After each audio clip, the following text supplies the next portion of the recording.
Hi, my name is Pete Hahn, and thank you for watching this tutorial video. Be sure to visit www.hahn-tech.com for the full library of video tutorials. I hope this video increases your knowledge and helps you become more efficient with this topic, whether for home or work. Please support this channel by sharing these videos with your friends and colleagues. Hi guys, welcome to today's video. Many of you are familiar with our hugely popular video named Thinkorswim Strategy Guide, and this video is a continuation of that topic, a more advanced version if you will. Taking center stage in this video is the analysis of multi-time frame indicators. And you can see on the chart that I've got a strategy loaded that is called a multi-time frame MACD. LE for long entry and V2 for version 2. So this multi-time frame MACD that you see here is slightly modified from the original version.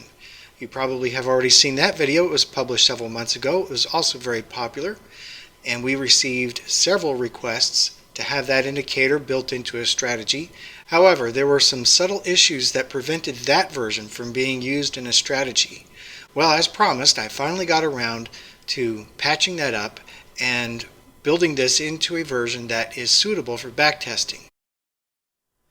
And I've prepared a brief slideshow for you guys to explain exactly what the differences are between version 1 and version 2. I'm going to explain to you the two methods for doing multi-time frame analysis, and I'll show you the pros and cons, maybe the features and benefits of each.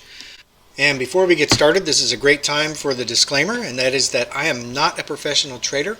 Nothing in this video should be interpreted as an advertisement to buy or sell any financial instrument.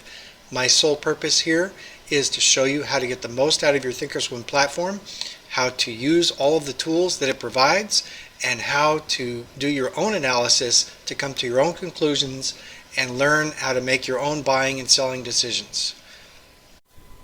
Once we reach the end of the slideshow, you should clearly understand why version 1 was impossible to use for backtesting while version 2 is perfectly suitable to use for backtesting.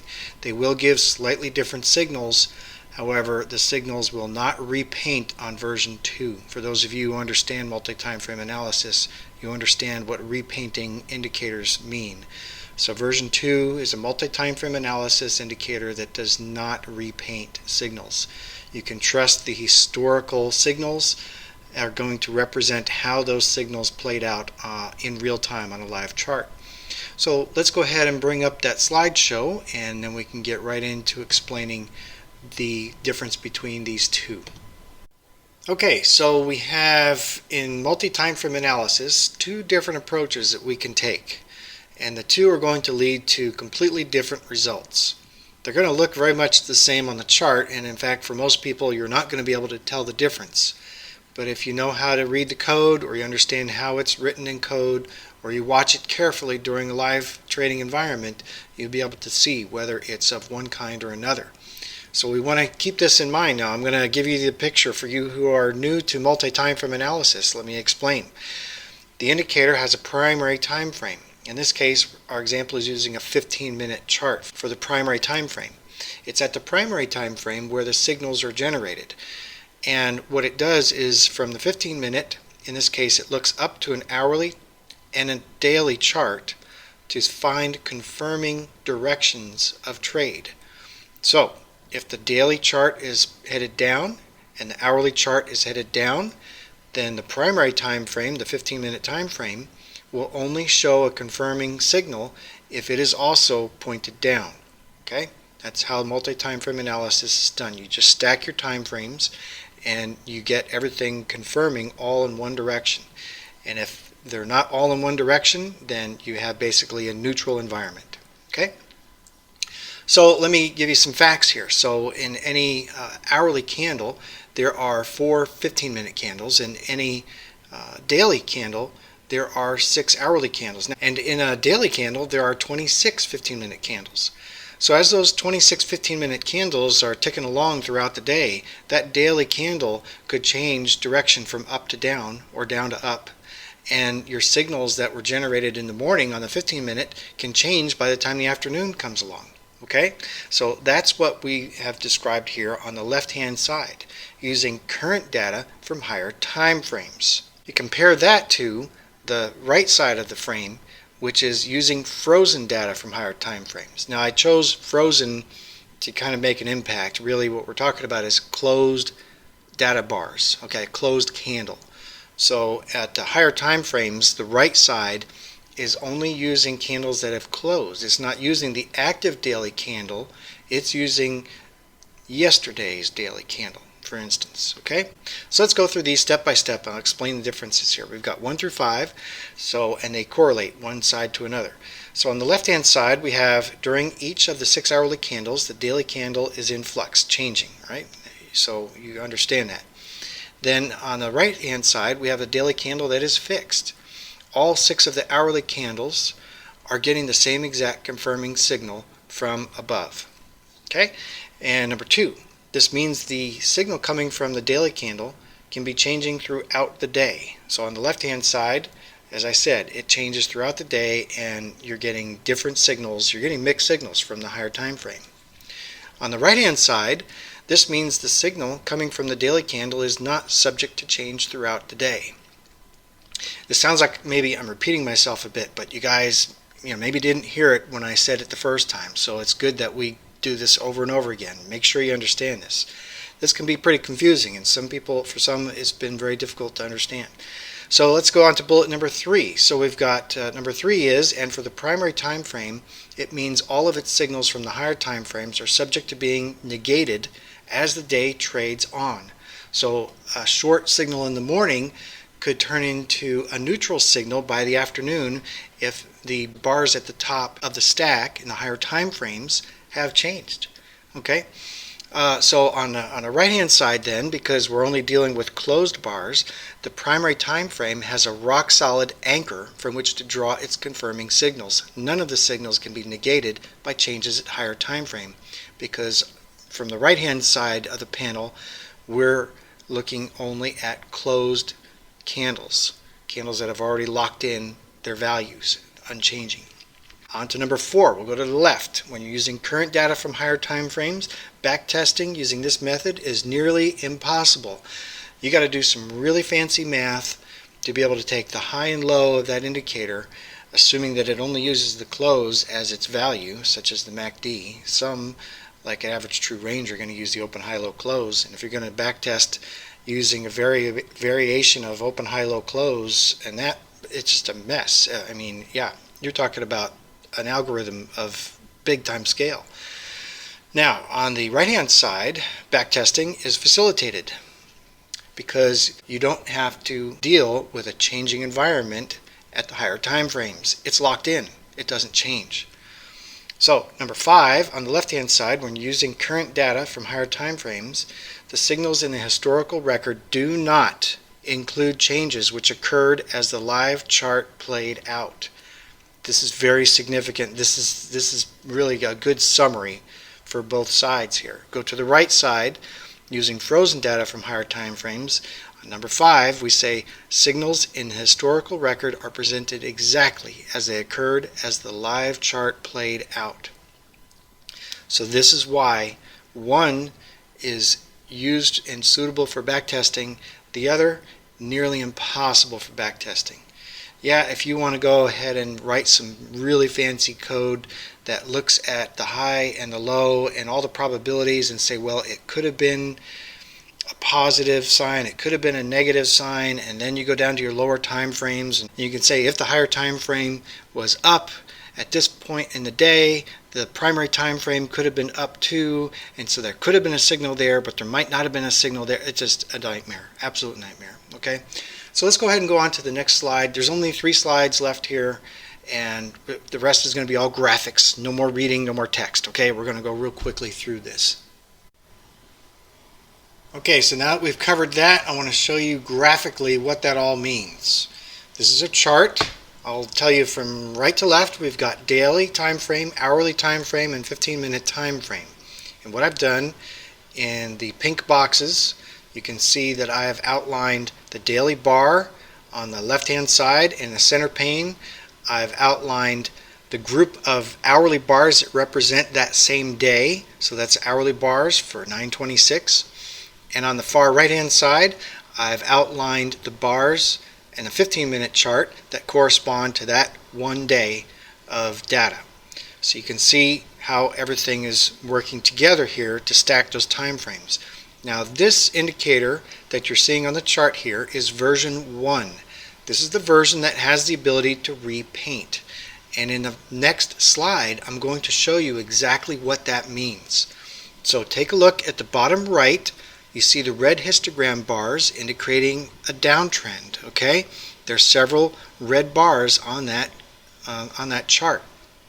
However, if you look at the high and low of the daily bar, go to the left and look at the daily bar, you can see that it had, its high and low would give you quite a range.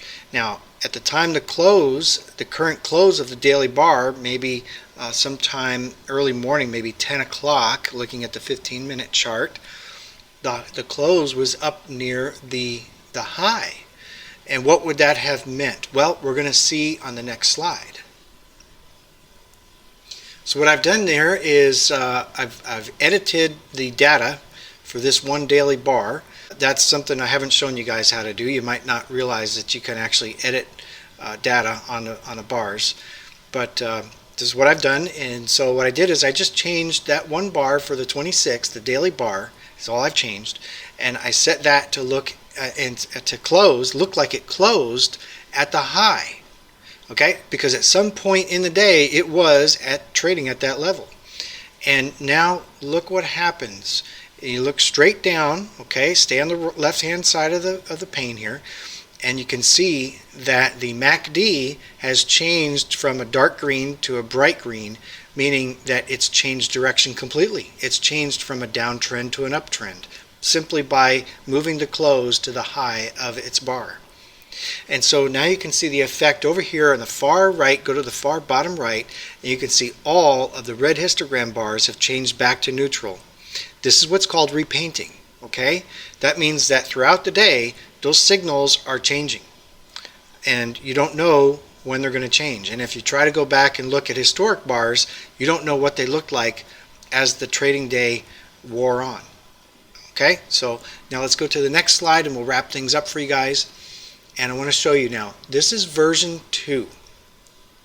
Version 2 is ignoring the current daily bar because the current daily bar is in flux and it can change. So version 2 says, let's not look at the current bar, let's look at yesterday's bar. As you can see here circled in light blue. So what we've done is we've taken this indicator and only allowed it to look at bars that have closed and confirmed their signal. They're not going to change throughout the trading day. And you can see in the bottom right here that version 2 does not repaint. That means that backtesting is possible. Alright, so that's all I had to show you on the slide. Let's get back to the charts and we're going to show you how this works. We're going to show you a little bit about the strategy, how we pull the data out of the strategy as far as trade reports, put them into a spreadsheet. I'm just going to go over that briefly because we covered that in great detail in the original video, Thinkorswim Strategy Guide. And let's see, the other thing we're going to do is we're going to give you a link so that you can download the MACD multi-time frame for free. The version 2 is going to be given away for free, just like the original.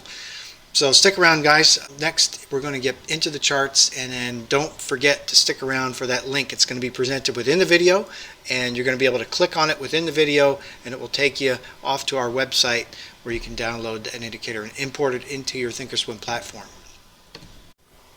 Oh, and I just remembered, guys, before we get to the charts, there was one more slide. And this slide is just simply showing the full layout with your 3 time frames. And in the far right, you've got the multi-time frame MACD version 2. And you can see that it's looking at historical data for a daily bar that has not been corrected. That's the original daily bar for 9/26, and you can see that there were no signals on that day. Nothing positive, nothing negative. It's all flat, it's all neutral because you had conflicting signals by looking at the previous day's bar and only looking at bars that had been closed. So it works the same way with the hourly bars. At the 15-minute level, it's not looking at the current hourly bar, it's looking at the hourly bar that has just recently closed and is locked in and unchanging. So there you have it, guys. Let's go ahead and take this out of the way, and then we can go get in here and I'll show you how this works and how you can get this data from the chart into a spreadsheet. I'm going to show you that step by step, but I'm going to go through it really briefly because, like I said, we've already covered it in great detail in the other video. So here we have a chart of Amazon, and you can see that there are several signals here. We've got opens and closes for theoretical trades, and we've got a P&L graph down here at the bottom, and then we also have some signals. Now you can see, I'm going to zoom in a little bit here so you can see this. Let's take in about this much, and you can see here this is the first signal that is generated, and you can see that histogram is very small, so I'm going to pick on a different one to give you a better view of things. So let's pick on this one right here. Okay, so notice you've got one green histogram, okay, that's confirming that the 3 higher time frames are all in agreement to the upside, but the arrow does not appear until this bar. And that is because in the code, not only do I want the higher time frame bars to have closed, but I also want the primary time frame bar to also close before a signal is generated, because the current bar is always influenced by current trade and can change. The signal can change. So we want to wait until that bar closes. It's locked in. And so the idea here, and that's the way the strategy is designed, is that it goes ahead and takes a trade at the open of the following bar after a signal is generated. Now these arrows here are also accompanied by an alert. So I've also built in alerts to this study. So you've got the arrows for a visual alert, you've got an audible alert, it will appear in the message center, and maybe we'll get to see some of those show up as we click through some charts here. So let's see, let's go ahead and I'll show you here. You see the multiple signals in a row. So this is just showing you that there were still multiple signals here. The strategy itself did not add any trades because the strategy is designed to just be all in and all out. So it's not going to make any changes if there are signals after it's already in a position. Okay, it's already in a position, it's done, and so that's how it works. So let's go ahead and zoom out here.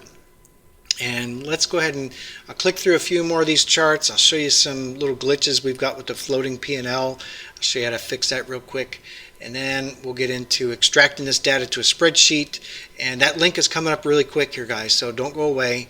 We're going to give you a link to click on within the video, and that will take you off to our website where you can download the multi-time frame MACD version 2 and get this as a strategy built into your Thinkorswim platform. I should mention that it's not just the strategy that we're giving away, but it's also the lower study that we're seeing here, the one that plots the arrows. We're giving away both. You're going to get a strategy, you're going to get an indicator. It's all going to be free of charge. Okay, now I'm going to show you the first step in getting the data from the strategy screen into an Excel spreadsheet. So it's a couple of steps. What you do is you place your mouse cursor right over one of the signals, whether it's an open or a close, doesn't matter. It's a buy or a sell order, doesn't matter. Right click over that and you'll see that there's an option, show report. Click on show report, and then you can see that this is a record of the trades that are displayed on the screen. So these are theoretical trades displayed on the screen. And what you can do is you can export this file. And what I do is I export it as an HTML because Thinkorswim screwed up the CSV export. Instead of using comma to separate, they use semicolons, and Excel just can't deal with it. So it's just a jumbled up mess. So you got to use it as an HTML export, and then you just hit the save button. So then what you do is go ahead and find that file that you saved to your computer. And I'm going to right click and select open with Google Chrome, and you can see that that shows up right here. And I'm just going to click from the lower right to the upper left. I'm going to capture everything including the headers, and I'm going to right click those and select copy. Go to Excel. I'm going to paste those in, and there we go. I'm going to go ahead and let's see, I'm going to get rid of wrap text. I'm going to turn that off.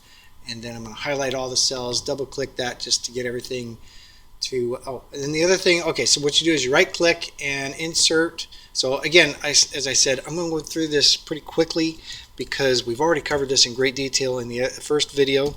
So I'm going to put a symbol in here, and this was BHP.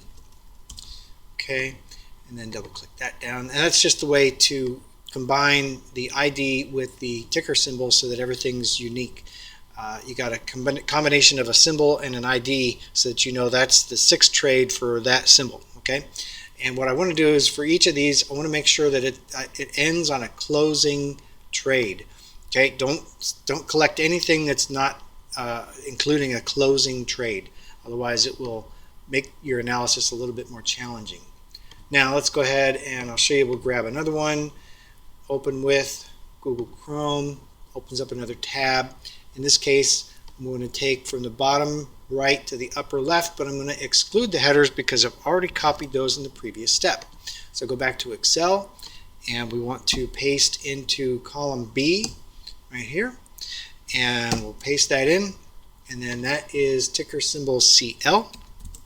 So go ahead and put CL in there, and we'll double click down, and you just continue on and on until you get all of your trade data collected into one Excel spreadsheet.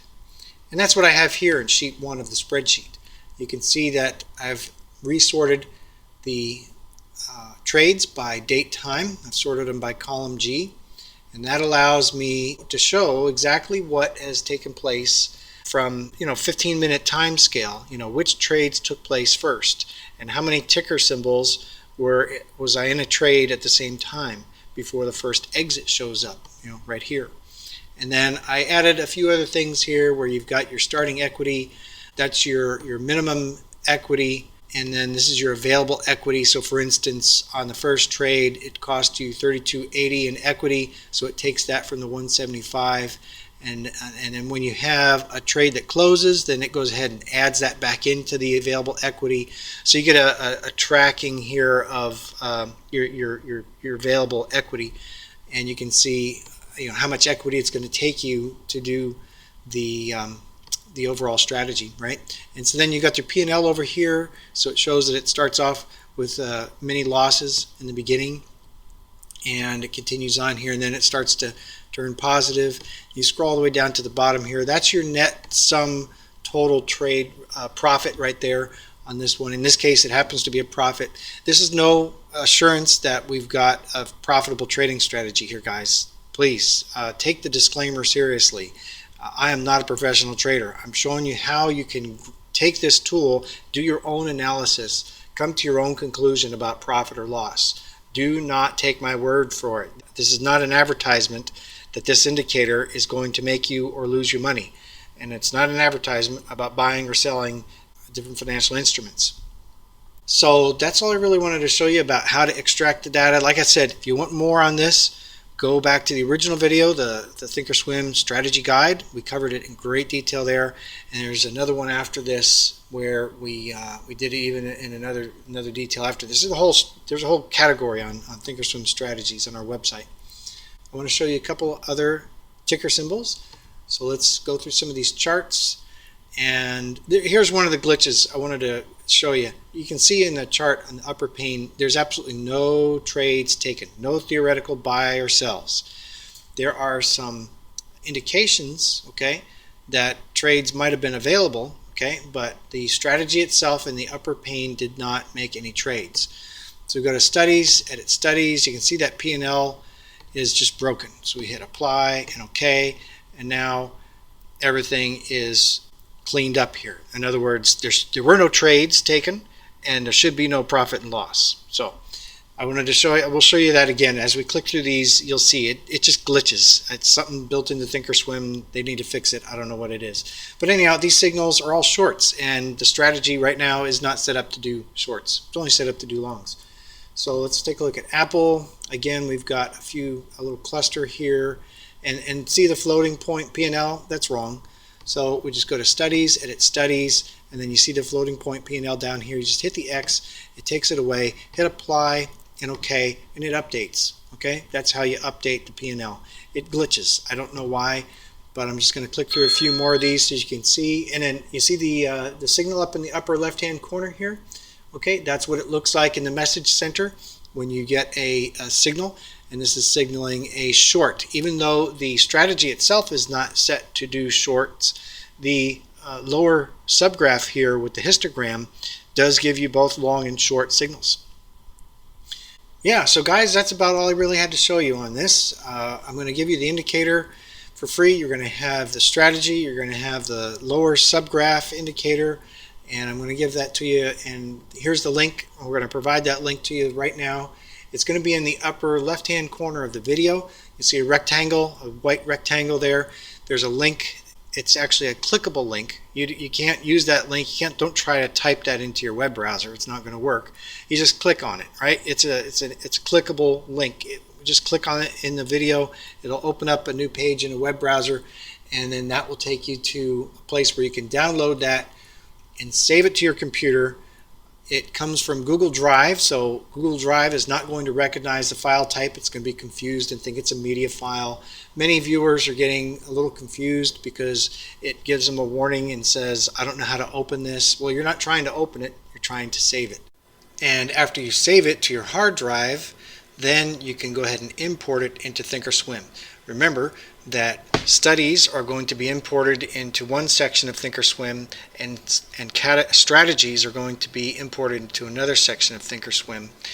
There's a great video on that I'll link to you right here that will also show you how you can easily download and save that to your hard drive and import it into your Thinkorswim platform.